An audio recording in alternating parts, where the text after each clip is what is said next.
एक बार लोहे की दुकान में अपने पिता के साथ काम कर रहे एक बालक ने अचानक ही अपने पिता से पूछा, पिताजी, इस दुनिया में मनुष्य की क्या कीमत होती है?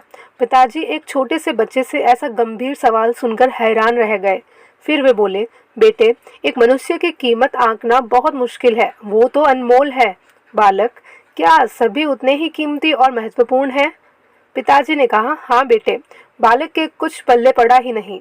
उसने फिर सवाल किया, तो फिर इस दुनिया में कोई गरीब तो कोई अमीर क्यों? किसी की कम इज्जत तो किसी की ज्यादा इज्जत क्यों है?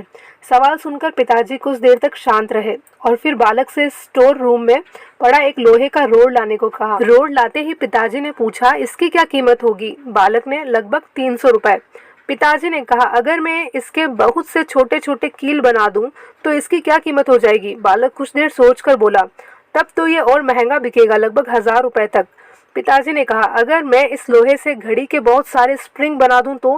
बालक कुछ देर सोचता रहा और फिर एकदम से उत्साहित होकर बोला, तब तो इसकी कीमत बहुत ज्यादा हो जाएगी। पिताजी उसे समझाते हुए बोले, ठीक इसी तरह मनुष्य की कीमत इसमें नहीं है कि वो अभी क्या है, बल्कि इसमें है कि वो अपने आप को क्या बना सकता है।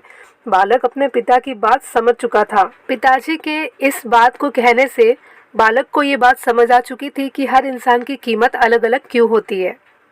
धन्यवाद।